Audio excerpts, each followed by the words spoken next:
Jack Mercer's mornings usually began in quiet rhythm, the soft hum of his old coffee maker, the faint smell of pine through the kitchen window, and the way sunlight filtered across the rifle above his mantel, a relic from another life.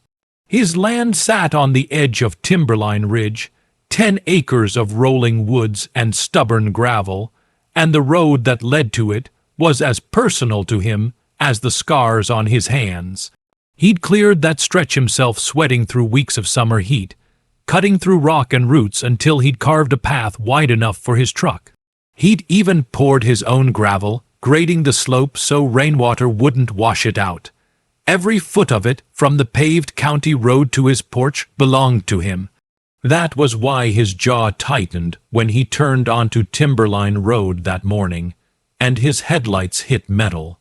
At first, he thought maybe someone had broken down, maybe a neighbor's trailer hitch had snapped again, or some kids had left a construction barrier in the wrong place. But as he got closer, his stomach turned to stone. The road was blocked by a brand new steel gate, fresh paint gleaming, keypad lock flashing red, and a shiny sign bolted dead center. Property of Whispering Oaks Homeowners Association, access restricted. Jack eased the truck to a stop, engine rumbling low. He stared for a long moment, disbelieving. The gate wasn't just a nuisance, it was an insult. Someone had come onto his land, sunk concrete posts into his gravel, and welded steel across his own road. He killed the engine and stepped out. The morning air was crisp with the sharp bite of autumn. Somewhere beyond the trees, a crow called once and went silent. Jack walked to the gate, boots crunching on the stones he'd laid himself. He ran a calloused hand over the cold steel. Brand new, professionally installed, not something done overnight. Morning, the voice came from across the ditch. 3 people stood there, clipboard in hand, smug expressions barely hiding behind polite smiles. Jack recognized one of them immediately, Linda Colton, president of the Whispering Oaks HOA. She'd stopped by once last year, trying to talk him into voluntarily joining the community association, even though his property sat outside the original boundary. He'd told her no then, and apparently she hadn't taken it well. Morning, Jack said flatly. Any particular reason you decided to block my driveway? Linda adjusted her sunglasses and smiled that politician's smile, warm on the surface, cold underneath. Oh, this isn't personal, Mr. Mercer.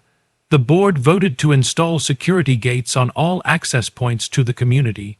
We've had reports of unauthorized vehicles cutting through this area. Jack looked down at the gravel. There's only one vehicle that uses this road.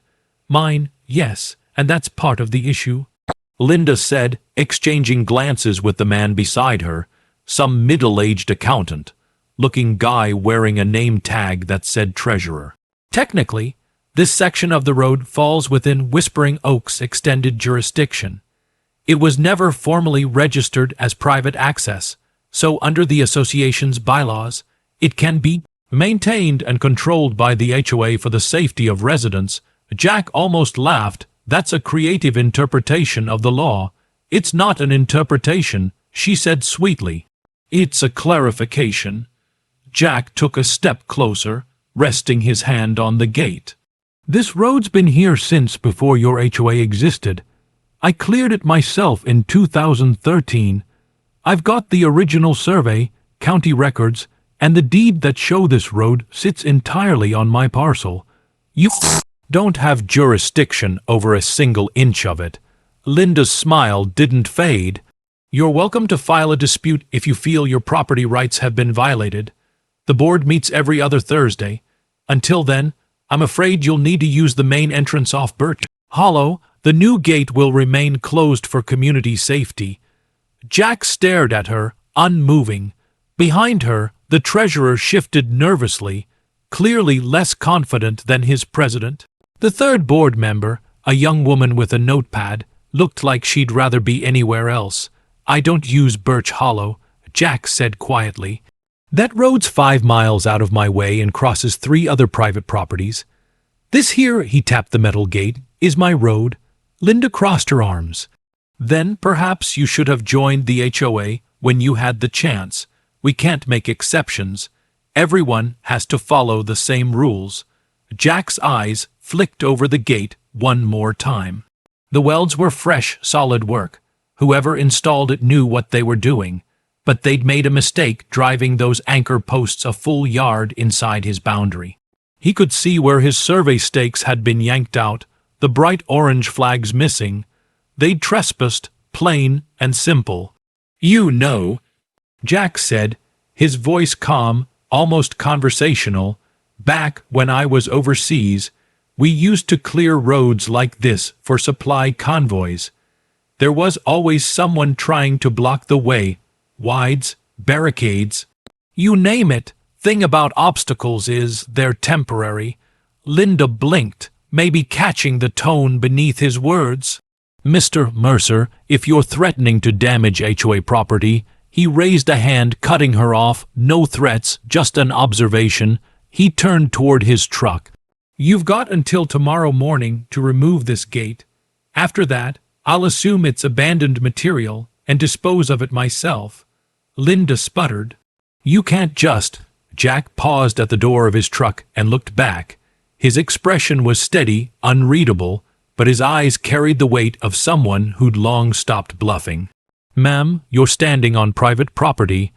I'm giving you the courtesy of walking off it before I call the sheriff." The treasurer grabbed Linda's elbow. "Maybe we should, get legal to look into this first," he muttered. Linda's jaw clenched, but she didn't move. "You'll regret this, Mr. Mercer." "I already do," Jack said softly, climbing into the truck. He turned the key, and the diesel engine growled to life. For a moment, he just sat there, watching them retreat toward their SUV, parked along the shoulder. When they were gone, he backed up, turned onto the shoulder, and parked facing the gate again. The keypad blinked steadily, defiant. He took out his phone, snapped a few pictures close-ups of the sign, the posts, the missing survey markers. Then he scrolled to his contacts and found the number he hadn't used in a while. Sam Everett, attorney at law. "Colonel," he hit dial. "Mercer?" came the familiar gravelly voice. "Haven't heard from you in ages. What's up?" Jack watched the sun climb higher over the trees, light glinting off the metal gate like a challenge. "Got a situation," he said. "Some HOA folks decided they own my road. Think you can help me remind them how property law works?" Sam chuckled. "Oh, this I've got to see. Send me the photos and your deed. We'll handle it." Jack ended the call and sat there for another minute, watching the forest sway gently in the morning breeze. Then he smiled, slow and grim. They thought he was just another quiet veteran with a truck and a few acres of land. They had no idea he'd spent half his life learning how to defend things worth keeping. He shifted the truck into gear, turned around, and headed home the long way, already planning his next move. The day of the HOA meeting arrived gray and heavy with rain, the kind of morning that seemed to soak into the bones of the town.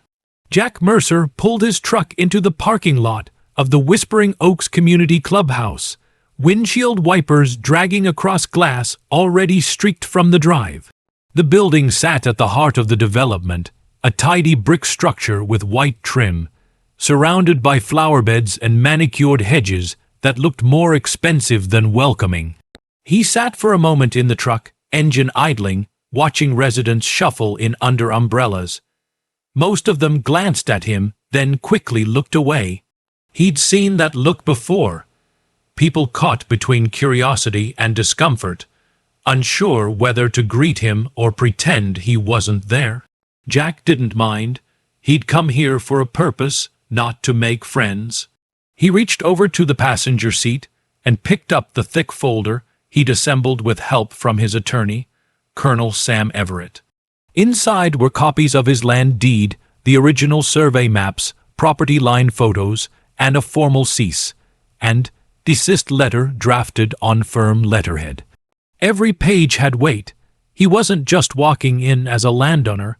He was walking in prepared for war, the kind fought in words and documents instead of rifles and radio codes.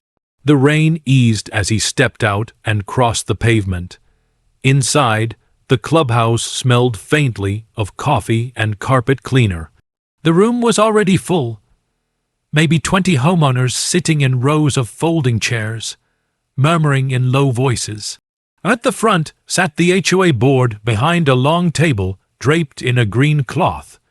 Linda Colton sat in the middle, posture perfect, hair sprayed into immovable submission.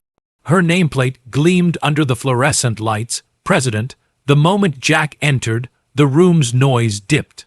Linda's smile froze halfway to her coffee cup. "Well," she said, voice bright but brittle, "Mr. Mercer, I didn't expect to see you here this evening. Figured it was time we talked." Jack said, calm as ever. He took an empty chair near the front and set his folder on the table. The board members exchanged glances, whispering. Someone coughed. Linda cleared her throat and shuffled her papers.